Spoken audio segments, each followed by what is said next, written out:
La musica può aiutare tantissimo. Può aiutare perché è un linguaggio universale, che sembrerebbe essere uno stereotipo, ma è la realtà, perché ogni volta che sono andato in giro per il mondo l'ho potuto constatare di persona. Può aiutare perché l'arte dell'ascolto è una cosa importantissima in qualsiasi contesto, personale, sociale, anche interpersonale, ascoltarsi. E perché può far comprendere che a volte non ci diamo il permesso di fare delle cose quando potremmo benissimo farle. Per esempio, una volta ero a un festival a suonare, finito il concerto viene da me un ragazzo che mi dice: guarda, io ho smesso di suonare perché ho avuto un incidente, ma dopo che ho visto suonare te non ho più scuse per non ricominciare a suonare. Quindi la musica può essere d'aiuto in tantissimi modi, sempre.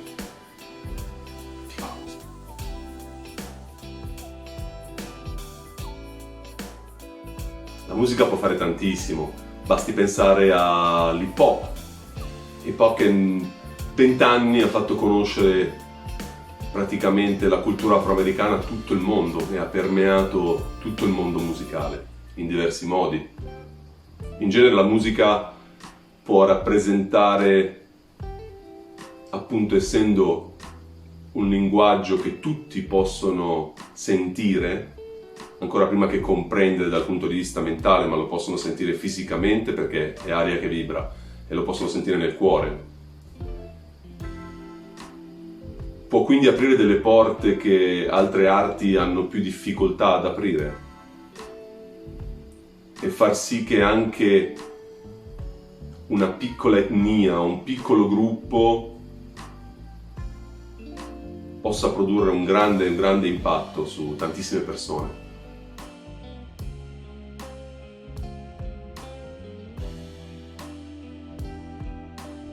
A parte l'ascolto di cui ho già accennato prima, le tre cose che mi vengono in mente sono la creatività, ovvero la possibilità di fare qualsiasi lavoro in modo creativo, e qualsiasi atto può essere creativo o non creativo. Il fatto del giocare, nel senso che per esempio in inglese, in francese e anche in tedesco il verbo suonare coincide col verbo giocare, il che vuol dire approcciare all'inizio per esempio la musica più come un gioco, come un linguaggio, come si gioca col linguaggio da piccoli, da bambini. E anche il fatto del mettersi in gioco, perché per suonare per esempio anche di fronte a qualcuno bisogna mettersi in gioco. E poi la cooperazione, perché la musica quando diventa competizione non è più musica. Se si suona con qualcun altro, si suona con qualcun altro, non contro qualcun altro. Queste sono le tre cose principali, direi.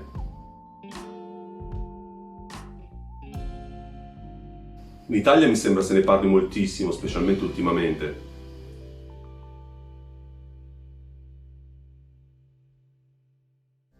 Vorrei dare una prospettiva un po' diversa. Ho visto un video, un TED Talk di Stella Young, questa disabile che diceva I am not your inspiration, thank you. Non sono la vostra ispirazione, grazie. E quella a cui essa si riferiva diceva attenzione a non dare alla diversità e all'inclusività un significato diverso da quello che dovrebbe avere. Perché un conto è dire abbiamo tutti un valore da dare, un qualcosa da dare nonostante le nostre diversità e quindi dobbiamo essere tutti inclusi. Un altro conto è dire siccome sono diverso, diversamente abile, disabile o come si voglia dire, quindi ho un diritto all'attenzione in quanto tale. No, io il diritto l'acquisisco se sono e di conseguenza faccio un qualcosa di valido. Se no non è l'essere diverso in sé che mi dà un valore.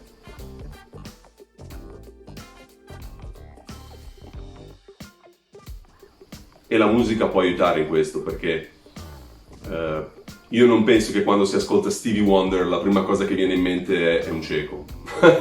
Penso che sia wow che voce, wow che groove, wow che bella canzone. Il resto è secondario.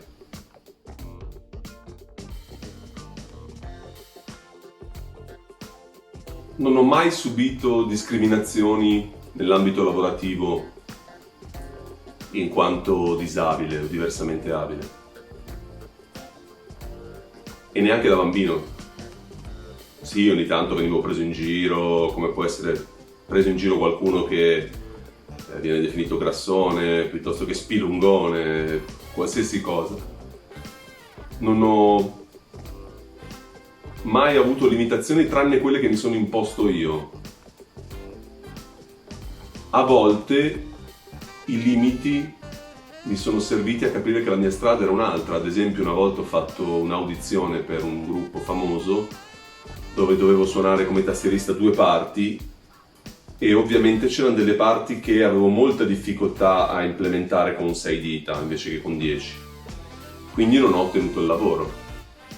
E il non ottenere quel lavoro mi ha fatto capire che dovevo andare per la mia strada, scrivere la mia musica, cantare le mie canzoni e non fare il turnista per altri, o farlo il meno possibile o in ambiti specifici dove non era richiesta per esempio un tipo di manualità che richiedesse la doppia mano.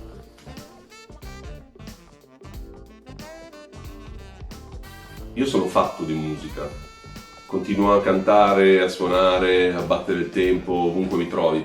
Se non lo faccio esternamente lo faccio internamente, tanto che mi devo ricordare ogni tanto di staccarmi dalla musica perché sennò potrebbe diventare una monorotaia. Invece mi piace anche ogni tanto fare delle deviazioni e scoprire altre cose, però tutto quello che faccio viene espresso nella mia musica, tutto quello che sono soprattutto viene espresso nella mia musica, quindi come diceva Prince, io sono musica.